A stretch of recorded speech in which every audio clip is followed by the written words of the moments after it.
Hi friends welcome to Odia study technique. देखो friends आपण मानकर बहुत सारा कमेंट आसूला जे प्लस टू रो स्पोर्ट सिलेक्शन प्रथम सिलेक्शन आसीची तो यार सेकेंड किंबा थर्ड सिलेक्शन हुए कि एवं आपण मानकर जेतेबेले भी प्लस टू रो फास्ट सिलेक्शन सरी जाउची बा जो मानकर फास्ट सिलेक्शन एडमिशन करि नई सारुचंती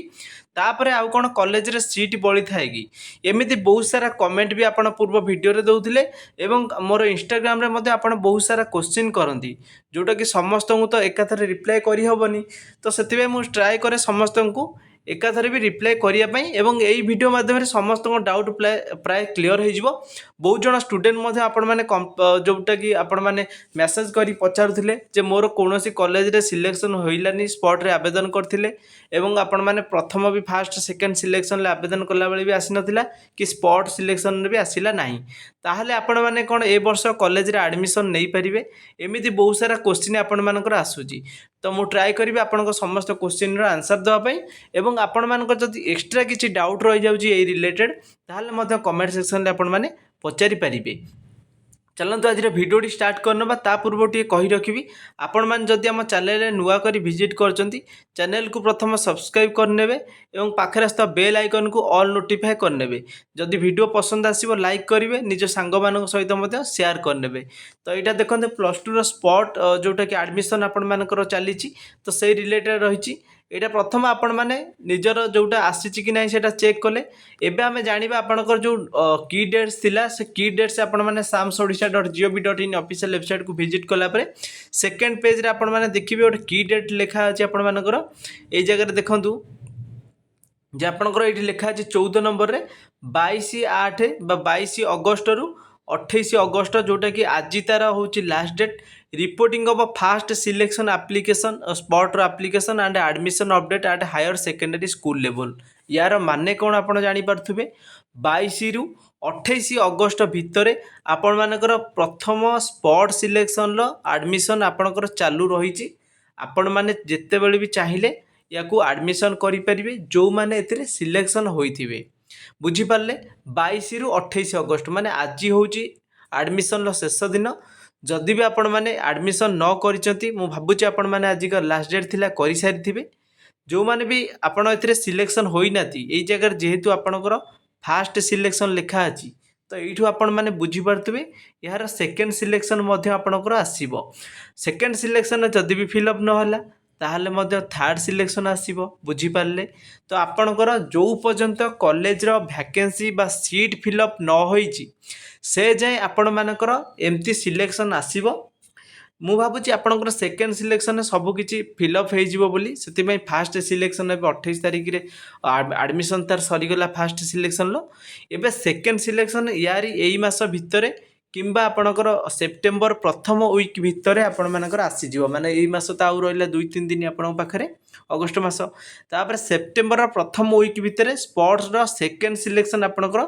मु भाबुची आसी जाई पारे कि किछि ऑफिशियल तो सेमती मेंशन होइनी सेति में क्लियरली जणे हेबनी जहाँ भी ऑफिशियली मेंशन होबो मु आपण मानको निहाती जणे देबी आपण होप रखी जानतु जे भाबंतु जे सेकेंड सिलेक्शन मते किछि दिन भितर ही होबो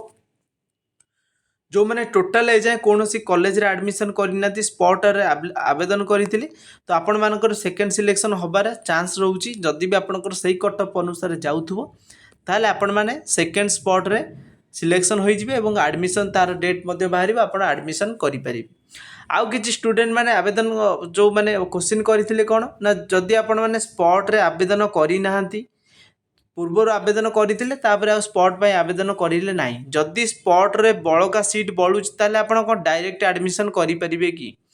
तो यहीटा आपण मैंने निजे भावतु कौन प्रकार पॉसिबिलिटी एथिरे नाही जे आपण मैंने स्पॉट रे डायरेक्ट एडमिशन करें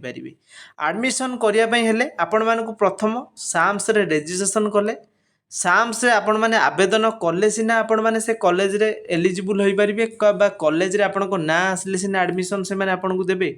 कौन सी प्रकार आपण चाहिए भी स्पॉट रे डायरेक्ट एडमिशन करें ना एवं आपण मैंने चाहिए स्पॉट रु टीसी नहीं कि जदि एडमिशन करने चाहूँ ए वर्ष ड्रॉप आउट करने चाहूे ताले टीसी नहीं कि आप जापरें किंतु डायरेक्ट आप एडमिशन करें ना ମୁଁ ଭାବୁଛି ଆପଣଙ୍କ ସମସ୍ତ କ୍ୱେଶ୍ଚିନ୍ ପ୍ରାୟ କ୍ଲିଅର୍ ହୋଇଯାଇଥିବ। ଯଦି ଏକ୍ସଟ୍ରା ଡାଉଟ୍ କିଛି ରହୁଛି କମେଣ୍ଟ ସେକ୍ସନରେ ଆପଣ ମୋତେ ପଚାରି ପାରିବେ। ତା ସହିତ ଏଇଠି ଆପଣମାନେ ଭାବିକି ରଖନ୍ତୁ ସେପ୍ଟେମ୍ବରର ପ୍ରଥମ ୱିକ୍ ଭିତରେ ଆପଣମାନଙ୍କର ଆସିଯିବ ଯେଉଁଟା ସେକେଣ୍ଡ ସିଲେକ୍ସନ୍, ସ୍ପଟ୍ର ସେକେଣ୍ଡ ସିଲେକ୍ସନ୍। ଏବେ ଆମେ ଦେଖିବା ଯେଉଁ କଲେଜରେ ଆପଣମାନଙ୍କର କେତେ କ'ଣ ଭ୍ୟାକେନ୍ସି ରହୁଛି ସେଇଟା ମୁଁ ଆପଣଙ୍କୁ ଜଣାଇବି। ତ ଏଇଟା ପ୍ରଥମ ଆପଣମାନେ ଦେଖନ୍ତୁ, ଯେକୌଣସି ଗୋଟେ କଲେଜରେ ଆପଣମାନେ ଚେକ୍ଆଉଟ୍ କରିବେ। କିପରି ଚେକ୍ଆଉଟ୍ କରିବେ ମୁଁ ଜଣାଇଥିଲି। ଏ ଯେଉଁ ଡିଷ୍ଟ୍ରିକ୍ଟ ଅଛି HSS ବା ହାୟର ସେକେଣ୍ଡାରୀ ସ୍କୁଲର ନେମ୍ ଆସିବ, ଇଣ୍ଡିଭିଜୁଆଲ୍ HS ପ୍ରୋଫାଇଲ୍ ଉପରେ କ୍ଲିକ୍ କରିନେବେ। ସେ କଲେଜରେ କେତେ ଭ୍ୟାକେନ୍ସି ଥିଲା ଆପଣ ଡାଇରେକ୍ଟ ଚେକ୍ କରିନେବେ। ଦେଖନ୍ତୁ ଇଣ୍ଡିଭିଜୁଆଲ୍ ମୁଁ କଲେଜ ଆଉ ଯେଉଁଟାକି ଡିଷ୍ଟ୍ରିକ୍ଟ ଚୁଜ୍ କରିଦେଇଛି, ସ୍କ୍ରୋଲ୍ ଡାଉନ୍ କରେଇ ନେଲି। ଏଇ ଜାଗାରେ ଆପଣ ଦେଖିପାରୁଥିବେ ଆର୍ଟ୍ସରେ 256 ସେ କଲେଜରେ ଭ୍ୟାକେନ୍ସି ଥିଲା,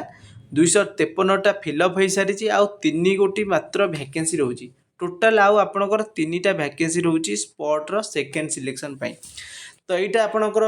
ମାନେ ଅପଡେଟ୍ ହେଇନି, ତ କାଲି ପରଦିନ ଆଡ଼କୁ ଅପଡେଟ୍ ହେଇଯିବ। ଆଉ କେତେଟା ଭ୍ୟାକେନ୍ସି ଥିବ ତାକୁ ମଧ୍ୟ କ୍ଲିଅରଲି ଜଣାଇ ଦିଆଯିବ। କିଛି ପିଲା TC ନେଇଯାଉଥିବେ, କିଛି ପିଲା ଆଡ଼ମିସନ୍ ହେଉଥିବେ, ସେଥିପାଇଁ ଏଇଟା ତ ଆଜି ସୁଦ୍ଧା ଆପଣମାନଙ୍କୁ 3ଟା ଦେଖାଉଛି। କମର୍ସରେ ମଧ୍ୟ 48ଟା ଷ୍ଟ୍ରେଙ୍ଗଥ୍ ଥିଲା, 15 ଜଣ ଆଡ଼ମିସନ୍ କରିଛନ୍ତି, ବାକି 33 ଏଥିରେ ଫିଲ୍ଅପ୍ ହେଇନି, ଭ୍ୟାକେନ୍ସି ଅଛି। ସେମିତି ସାଇନ୍ସରେ 192 ଷ୍ଟୁଡେଣ୍ଟ ମାନେ ଷ୍ଟ୍ରେଙ୍ଗଥ୍ ଥିଲା ଷ୍ଟୁଡେଣ୍ଟ ମାନେ ଆଡ଼ମିସନ୍ କରିବା ପାଇଁ, 105ଟା ଆଡ଼ମିସନ୍ ହୋଇଛନ୍ତି, 87ଟା ଭ୍ୟାକେନ୍ସି ଅଛି। ତ ଏଇଥିରେ ଆପଣ ସେକେଣ୍ଡ ସିଲେକ୍ସନ୍ କିମ୍ବା ସ୍ପଟ୍ରେ ଯେଉଁମାନେ ଆଡ଼ମିସନ୍ କରିଥିବେ ତାର ଅପଡେଟ୍ ହେଇନି, ତାର ଅପଡେଟ୍ ଆଜିକାଲି ଭିତରେ ଆପଣଙ୍କୁ ଅପଡେଟ୍ ହେଇକି ଆସିଯିବ। ତ ଆପଣ ସବୁ କଲେଜର ଏମିତି ଚେକ୍ କରିବେ। ପ୍ରଥମ ଆପଣଙ୍କର ଯେଉଁମାନେ ଆଡ଼ମିସନ୍ କରୁଛନ୍ତି, ତ ସେଥିପାଇଁ ଆପଣଙ୍କର ଆଡ଼ମିସନ୍ କରିବାର 1-2 ଦିନ ପରେ ଅଫିସିଆଲ୍ ୱେବସାଇଟ୍ରେ ଆପଣମାନେ ଯେତେବେଳେ ଚେକ୍ କରିବେ ସେଇଟା କ'ଣ କରିବେ ଅପଡେଟ୍ ହେଇଯାଇଥାଏ। ଯେହେତୁ ଆଜି ହେଉଛି 28 ଅଗଷ୍ଟ ଲାଷ୍ଟ ଡେଟ୍ ରହୁଛି, ମାନେ କିଛି ପିଲା ସେଥିରେ ଯେଉଁମାନେ ଆଡ଼ମିସନ୍ କରିବେ ତାର ଅପଡେଟ୍ ହେଇନି, ଅପଡେଟ୍ ହେଇଗଲେ ଆପଣ ଦେଖିପାରିବେ। ତ ସେମିତି ଆପଣ ଯେଉଁ କଲେଜ ଚାହୁଁଥିବେ ତାକୁ ଚେକ୍ଆଉଟ୍ ନିହାତି ଭାବେ କରିନେବେ। Thanks for watching. ଆଜିର ଏତିକି ଥିଲା କିଛି ଇନଫର୍ମେସନ୍ ଜଣେଇଲି।